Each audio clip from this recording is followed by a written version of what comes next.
بسم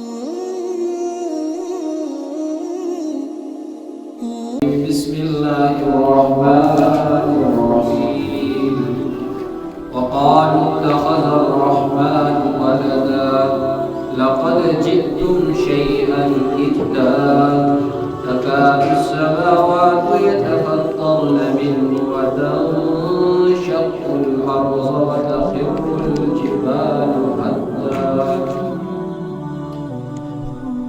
خلاصہ ساری سورت کا انہی آیات کریمہ کے اندر آ رہا ہے، اور یہ سورت کس چیز کے اوپر زور لگا رہی تھی؟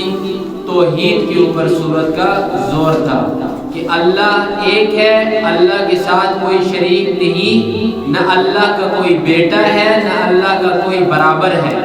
یہ اس سورت کا کیا تھا؟ مضمون تھا کہ عیسیٰ خدا نہیں، عیسیٰ اللہ کے بندے ہیں. فرمایا وقالوا اتخذ الرحمن ولدا، کہا انہوں نے کہ رحمان نے، اللہ نے بنایا ہے اپنے لیے بیٹوں کو، اللہ کے لیے بیٹے ہیں. ایک کسی قوم کا عقیدہ نہیں تھا. یہودیوں نے کہا عزیر اللہ کے بیٹے ہیں، عیسائیوں نے کہا عیسیٰ اللہ کے بیٹے ہیں، مشرکین نے کہا فرشتے اللہ کی بیٹیاں ہیں. اللہ فرماتے ہیں کہ انہوں نے کہا ہے کہ رحمان نے اپنے لیے اولاد بنائی ہے. لقد جئتم شیئا ادا، تحقیقی بات ہے، پکی بات ہے کہ تم لوگ بہت بری چیز لے کر آئے. یہ جو عقیدہ تمہارا ہے نا کہ اللہ کے بیٹے ہیں، یہ بہت ہی برا عقیدہ ہے. تکاد السماوات یتفطرن، قریب ہے کہ آسمان پھٹ جائے اس بات سے. یہ جو تم کہتے ہو نا کہ اللہ کا بیٹا ہے، یہ ایسی بات ہے کہ اس سے آسمان پھٹ جائے. وَتَنْشَقُّ الْأَرْضُ، اور زمین شق ہو جائے، زمین پھٹ جائے. وَتَخِرُّ الْجِبَالُ هَدًّا، اور پہاڑ گر کر ریزہ ریزہ ہو جائے، پہاڑ اوپر سے لڑک جائے، گر جائے. اتنی بڑی بات ہے، تم اسے چھوٹی بات سمجھتے ہو کہ تم کہتے ہو کہ رحمان کے لیے اولاد ہے. یہ تو نہیں ہوا، شکر کرو یہ نہیں ہوا اس بات سے کہ آسمان پھٹے نہیں. حالانکہ آسمانوں کو پھٹنا چاہیے اس بات سے کہ تم نے اللہ کے لیے اولاد ثابت کی ہوئی ہے. اور بخاری اور مسلم شریف کے اندر روایت آتی ہے، حدیث قدسی ہے. ابو ہریرہ رضی اللہ تعالیٰ عنہ روایت کرتے ہیں، فرماتے ہیں کہ رسول اللہ صلی اللہ علیہ وسلم نے فرمایا کہ میرا اللہ فرماتا ہے کذبنی ابن آدم ولم یکن له ذلک، ابن آدم نے مجھے جھٹلا دیا حالانکہ ابن آدم کے ساتھ یہ مناسب نہیں تھا. وشتمنی ولم یکن له ذلک، مجھے ابن آدم نے، انسانوں نے گالی دی ہے. اللہ خود کہتا ہے کہ مجھے ابن آدم نے گالی دی ہے. گالی کیا ہے؟ کہ میرے لیے انہوں نے اولاد ثابت کی ہے.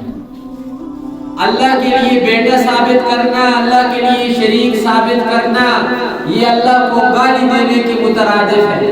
تو جب اللہ کو گالی اٹھ کر کوئی دے گا تو آسمان و زمین پھٹیں گے نہیں. تو فرمایا ان کل من تکاد السماوات یتفطرن منه وتنشق الارض وتخر الجبال هدا. اچھا، کچھ گناہ ایسے ہوتے ہیں جب انسان وہ گناہ کرتا ہے تو زمین و آسمان اللہ سے اجازت مانگتے ہیں کہ اے اللہ تو ہمیں اجازت دے کہ ہم پھٹ جائیں، اور زمین کہتی ہے اللہ اجازت دے کہ ہم فلاں آدمی کو اپنے اندر نگل لیں. باقاعدہ طور پر زمین اجازت مانگتی ہے. اور اس زمین نے کتنے ہی بڑے بڑے ظالموں کو اپنے اندر دنسایا ہے. قارون سب سے بڑی مثال ہے آپ کے سامنے. زمین نے اسے بھی اور اس کے خزانے کو بھی اپنے اندر دنسایا ہے. تو ایسے گناہوں سے بچنا چاہیے جن کی وجہ سے زمین و آسمان کیا مانگتے ہیں؟ اجازت مانگتے ہیں پھٹنے کی. فرمایا ان دعوا للرحمن ولدا، بے شرمو کیا تم پکارتے ہو رحمان کے لیے، پروردگار کے لیے اولاد کیوں مانگتے ہو، کیوں بناتے ہو؟ وما ينبغي للرحمن، اور مناسب ہی نہیں اللہ کے لیے، اللہ کی شیان شان یہ بات نہیں ان يتخذ ولدا کہ اللہ اولاد بنائے. اللہ کو اولاد کی کیا ضرورت ہے؟ وہ تو ساروں کو پالنے والا ہے، خالق ہے، مالک ہے، ہر ایک کو روزی دینے والا ہے، زندہ کرنے والا ہے، مارنے والا ہے. اولاد کی ضرورت کس ہے؟ انسانوں کو ہے، ہمیں ہے. کیوں؟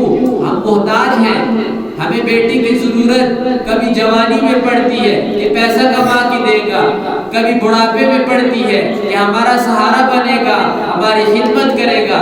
اللہ کو اولاد کی کیا ضرورت ہے، وہ تو سب کو پالنے والا ہے، وہ تو محتاج نہیں۔ فرمایا ان کلو، نہیں ہے کوئی آدمی، من فی السماوات والارض، جو کوئی آسمان اور زمین کے اندر ہے، آسمان و زمین کے اندر کوئی بھی ایسا نہیں، الا آت الرحمن عبدا، مگر وہ آئے گا پروردگار کے سامنے غلام بن۔ قیامت والے دن یہ اکڑ خانیاں جو دنیا کے اندر ہم دکھاتے ہیں کہ ہم بہت بڑے ہیں، ہم سے بڑا کوئی نہیں، ہر ایک انسان کے دل میں یہ بات کسی وقت تصور میں آتی ہے کہ دنیا کے اندر ہم ہی ہیں، ہم سے بڑھ کر دنیا کے اندر کوئی نہیں۔ یہ کسی ایک آدمی کی بات نہیں کر رہا، یہ ہر انسان کے دل کے اندر یہ والی بات آتی ہے۔ یہ علیحدہ بات ہے کہ اس بات کو وہ آزماتا اپنے اپنے لوگوں پر ہے۔ مثال ہے، بس چل رہا ہے تو میں ان کو دیکھ کر اپنے آپ کو بڑا سمجھوں گا۔ اسی طریقے سے جس کی جتنی پہنچ ہے وہ اپنے مداح نیچے والے لوگوں کو دیکھ کر کہتا ہے کہ بس میں ان کے اوپر خدا ہوں، مجھ سے بڑا کوئی نہیں ہے۔ لیکن قیامت والے دن یہ اکڑ خانیاں کیا ہوں گی، ختم ہو جائیں گی۔ کوئی نبی ہے، کوئی رسول ہے، کوئی ولی ہے یا کوئی عام آدمی ہے، بادشاہ ہے، کافر ہے، مسلمان ہے، کوئی بھی ہے، وہ اللہ کے سامنے غلام بن کر حاضر ہو، اور اللہ کے سامنے قیامت والے دن آنکھ نہیں اٹھا سکے گا۔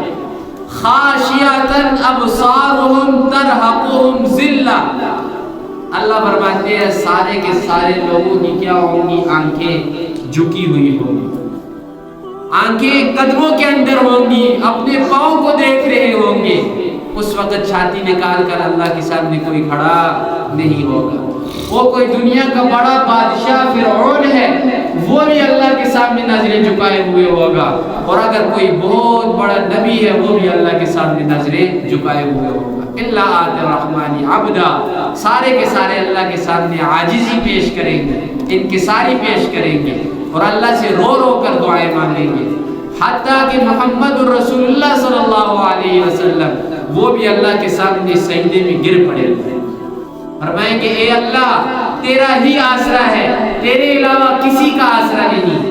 تو خود سوچئے اس جہاں کے اندر اس وقت ہماری کیا حالت ہوگی جس وقت محمد الرسول اللہ سجدے میں پڑے ہوئے۔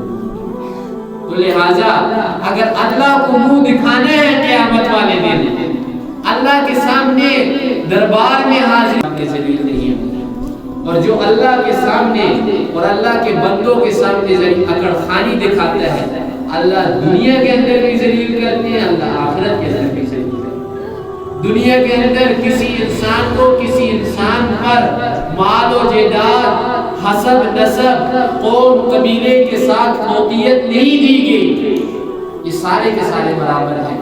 ہاں فضیلت دی گئی ہے درجے کے لحاظ سے، وہ کیا ہے، تقویٰ ہے۔ تقویٰ آئے گا پھر آپ کسی کو کہہ سکتے ہیں فلاں افضل ہے، تقویٰ نہیں ہے، اللہ کا خوف نہیں ہے، تو قوم قبیلے کے لحاظ سے کسی کو کسی پر فوقیت نہیں۔ اللہ خود فرماتے ہیں لقد احصاهم، البتہ تحقیق احصاهم، ہم نے انہیں گھیر لیا ہے، یعنی ان کے دائیں بائیں سے ہم نے ان کو پکڑ لیا ہے، وعدهم عدا، اور ہم نے ان کو شمار کر لیے ہے گنتی کے اعتبار سے۔ اللہ کو ہر انسان کا، ہر قوم کا، ہر قبیلے کا، ہر خاندان کا، ہر مذہب کا پتہ ہے، کس مذہب میں، کس خاندان میں، قبیلے میں، کنبے میں کتنے لوگ ہیں، تفصیلی طور پر اللہ کو پتہ ہے، اور کس نے کتنے دن گزارنے ہیں اللہ کو پتہ ہے۔ اللہ کو دھوکا نہیں دے سکتے۔ وَكُلُّهُمْ آتِيهِ يَوْمَ الْقِيَامَةِ فَرْدًا، وَكُلُّهُمْ، اور وہ سارے کے سارے آتِيهِ، آئیں گے اس اللہ کے پاس، یوم القیامت، قیامت والے دن، فردا، اکیلے اکیلے۔ اعلان ہوگا فلاں ابن فلاں حاضر ہو جائے اللہ کے دربار میں، فلاں کا بیٹا فلاں آ جائے، کیا عالم ہوگا، بہت سخت۔ ابراہیم علیہ السلام رو رہے ہیں، دعا کر رہے ہیں، وَلَا تُخْزِنِي يَوْمَ يُبْعَثُونَ، اے پروردگار اس قیامت والے دن مجھے رسوا نہ کرنا، ابراہیم علیہ السلام اللہ کے پیغمبر دعا فرما رہے ہیں، فرمایا اکیلے اکیلے ہر ایک آئے گا، ہر ایک میں اپنا اپنا حساب دینا ہوگا۔ اور اگر قیامت والے دن اگر ماں کتنی دنیا کے اندر شفقت کرتی ہے، اگر ماں سے جا کر آپ کسی چیز کا سوال کریں گے نا تو ماں آپ کو آپ کے سوال کا جواب نہیں دے گی، آپ سے بات نہیں کرے گی، وہ کہے گی کہ میرا کیا بنے گا، میں تمہارے ساتھ کیا بات چیت کروں۔ ہر ایک کو اپنی اپنی پڑی ہوگی، اپنے نفس کی ہر ایک کو پڑی ہوگی۔ تو ان الذین آمنوا، فرمایا بے شک وہ لوگ جو ایمان لائے، وعملوا الصالحات اور نیک اعمال کیے، سیجعل لهم الرحمن ودا، عن قریب رحمان بنا دے گا ان کے لیے محبت کو، اللہ لوگوں کے دلوں میں کیا کر دیں گے، محبت بھر دیں گے۔ بخاری شریف کی روایت ہے، فرمایا کہ رسول اللہ صلی اللہ علیہ وسلم فرماتے ہیں کہ جب کوئی بندہ اللہ کو پسند آتا ہے، اللہ اسے اپنا محبوب بناتے ہیں، اللہ فوراً جبرائیل کو بلاتے ہیں آسمانوں پر، اے جبرائیل ادھر آؤ، یہ بندہ میرا محبوب ہے، میں اس کے ساتھ محبت کرتا ہوں، اے جبرائیل تو بھی اس کے ساتھ محبت کر۔ جبرائیل نیچے آتے ہیں، آسمانوں کے اندر اعلان کرتے ہیں کہ میرا پروردگار اس شخص کے ساتھ محبت کرتا ہے اور میں جبرائیل بھی اس کے ساتھ محبت کرتا ہوں، اے آسمان والو تم سارے کے سارے اس کے ساتھ محبت کرو۔ اور فرمایا وہی محبت پھر اللہ دنیا کے اندر زمین میں اتار دیتے ہیں، تمام کے تمام لوگ اس کے ساتھ کیا کرنا شروع کر دیتے ہیں، محبت شروع کر دیتے ہیں۔ تمام سے مراد یہ نہیں کہ پوری کی پوری کائنات اس کے ساتھ محبت کرے، سب سے زیادہ مخالف تو انبیاء کے بنے ہیں دنیا کے اندر، انبیاء کو لوگوں نے تکالیف نہیں پہنچائی، طرح طرح کی ماریں نہیں دی، ہر قسم کی گالی انبیاء کو پڑی ہے، لیکن کیا پھر انہی انبیاء کی محبت اللہ نے دلوں میں کیسے ڈالی ہے کہ آج انبیاء دنیا میں نہیں، لیکن موسیٰ، عیسیٰ اور اسی طریقے سے اور انبیاء کا جب تذکرہ آتا ہے تو دل کیسے خوشی سے ابھرتا ہے، یہ اللہ کے انبیاء یہ محبت ہے۔ تو اب یہ تسلی ہے صحابہ اور رسول اللہ صلی اللہ علیہ وسلم کے لیے کہ آپ مکہ کو چھوڑ رہے ہیں، آپ کعبہ کو چھوڑ رہے ہیں، لیکن ایک وقت ایسا آئے گا کہ ان سارے کے سارے لوگوں کے دل کے اندر اللہ محبت بھر دے گا، یہ آپ سارے کے ساروں صحابہ اور نبی کو یہ محبت کی نگاہ سے دیکھیں گے۔ آگے آپ فرمایا فَإِنَّمَا يَسَّرْنَاهُ، قرآن کی طرف بلایا جا رہا ہے کہ قرآن کی طرف آ جاؤ، قرآن کے اوپر عمل کرو۔ یہ قرآن ہم نے کس لیے بھیجا ہے؟ تاکہ مومنین کے لیے خوشخبری ہو اور کافروں کے لیے ڈر ہو۔ فَإِنَّمَا يَسَّرْنَاهُ، بے شک ہم نے آسان کر دیا ہے اس قرآن کو، بِلِسَانِكَ، تیری زبان کے اندر ہے محمد، یعنی عربی زبان کے اندر قرآن کو کیوں اتارا گیا؟ جو اول مخاطب تھے جب قرآن اتر رہا تھا، سامنے جو لوگ تھے وہ عربی زبان کے تھے، اس لیے اللہ نے قرآن کو عربی کے اندر اتار دیا۔ فرمایا لِتُبَشِّرَ بِهِ الْمُتَّقِينَ، اے محمد رسول اللہ آپ خوشخبری سنائیں متقیوں کے لیے، اور خوشخبری کیا ہے؟ یوم یحشر المتقین الی الرحمن وفدا، کہ متقی لوگوں کو اللہ کے سامنے مہمان بنا کر پیش کیا جائے گا۔ ان للمتقین مفازا، متقیوں کے لیے کامیابی ہی کامیابی ہے۔ یہ ساری خوشخبریاں قرآن سنا رہا ہے۔ وَتُنذِرَ بِهِ قَوْمًا لُدًّا، اور آپ ڈرائیے اس قرآن کے ذریعے جھگڑالوں کو، جن لوگوں کے اندر جھگڑا بھرا ہوا ہے اور نفرت اور بغض، حسد، کینہ ہے، ان کے لیے سب سے بہترین نسخہ کیا ہے؟ قرآن ہے۔ وہ قرآن پڑھے، قرآن کا مطالعہ کرے، ان کے دلوں سے کینہ، بغض، حسد یہ چیزیں کیا جائیں گی؟ نکل جائیں گی۔ وَكَمْ أَهْلَكْنَا، اور کتنے ہی ہم نے ہلاک کیے، قَبْلَهُمْ مِنْ قَرْنٍ، بستی والوں کو آپ سے پہلے ہم نے کتنی بستیوں کو ہلاک کیا۔ هَلْ تُحِسُّ مِنْهُمْ، کیا آپ دیکھتے ہیں ان میں سے کسی ایک کو؟ فرعون کے بارے میں سب کا ایمان ہے کہ نہیں کہ فرعون کو اللہ نے عذاب دیا ہے؟ فرعون کے پاس کتنا زیادہ مال و جائیداد تھی اور کتنا بڑا بادشاہ تھا کہ خود کہتا تھا انا ربکم الاعلی۔ ہم ساروں کا ایمان ہے اس بات پر کہ فرعون بڑا بادشاہ تھا، اللہ نے اسے ذلیل و خوار کیا ہے۔ اب اللہ پوچھ رہے ہیں کیا فرعون تمہیں نظر آ رہا ہے؟ کیا اس کی بادشاہ نے اسے بچایا ہے؟ اس کے مال نے اسے بچایا ہے؟ فرمایا نہیں بچایا نا، اور تو اور دیکھنے کو چھوڑو، او تسمع لهم رکزا، کیا تم اس کی کچھ آواز سن سکتے ہو تھوڑی سی؟ کبھی آواز آئی ہے آپ کو فرعون کی؟ وہ ابو جہل کتنا بڑا ظالم تھا، اٹھ کر کیسے کیسے نعرے لگایا کرتا تھا محمد رسول اللہ صلی اللہ علیہ وسلم کے سامنے۔ آج ابو جہل کی کسی کو آواز آ رہی ہے؟